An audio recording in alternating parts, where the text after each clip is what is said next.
মই আজি ডানচাৰাং নাৰ্জাৰীৰ ঘৰত আহি পেলাই মানে দুখ লাগিছে যে গৰীব পৰিয়াল, তেওঁৰে ল'ৰা এজন প্ৰতিভাৱান ল'ৰা আছিলে। তেওঁ কিক বক্সিং খেলা, তেওঁ গোৱাত গৈ পেলাই যিটো নেশ্যনেল লেভেল কম্পিটিশ্যনত আগভাগ লৈছিল, ঘূৰি আহোঁতে দুৰ্ভাগ্যবশতঃ তেওঁ মৃত্যুবৰণ কৰিব লগা হ'ল 1 তাৰিখ ডিচেম্বৰৰ দিনা।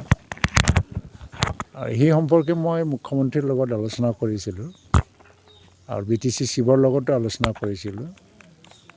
গভমেণ্টে যিটো স্পৰ্টছমেন শিশুসকলক তেনেকুৱা মৃত্যু ঘটিলে যে ধৰণৰ এটা আৰ্থিক সাহাৰ্য দিয়ে, ইয়াত কিছুমান নৰ্মছ আৰু ৰুলছ আছে।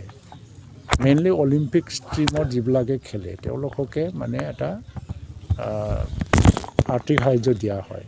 কিন্তু যিহেতু ডানচাৰাং নাৰ্জাৰী যিটো কিক বক্সিং, এটা প্ৰাইভেট অৰ্গেনাইজেশ্যন আছিলে, কিছুমান এছ'চিয়েশ্যনে নেশ্যনেল লেভেলত কৰিছিল। তো এইটো কাৰণে হয়তো গভমেণ্টে বৰ্তমান পলিচিৰ অধীনত এনেধৰণৰ তেওঁৰ পৰিয়াল বা তেওঁক মানে ডাইৰেক্টলি সহায় কৰা মানে অসুবিধাত পৰিছে। তথাপিও আজি মুখ্যমন্ত্ৰীয়ে নিজৰ ৰিলিফ ফাণ্ডৰ পৰা 1 লাখ টকা অনুদান আগবঢ়াইছে এই পৰিয়ালক সহায় কৰিবৰ কাৰণে। সাময়িকভাৱে যাতে সহায় হয় এইটো ডাঙৰ কথা নহয়, কিন্তু বৰ্তমান কাউন্সিল যিটো BTC প্ৰমোদ বৰাৰ নেতৃত্বত যিটো কাউন্সিল চলি আছে, এই পৰিয়াল যাতে ভৱিষ্যতত কোনো বিপদত নপৰে তাৰ কাৰণে ব্যৱস্থা লোৱা হ'ব, এইটো আলোচনা কৰি থকা হৈছে কাউন্সিলত। এইখিনি আমি কথা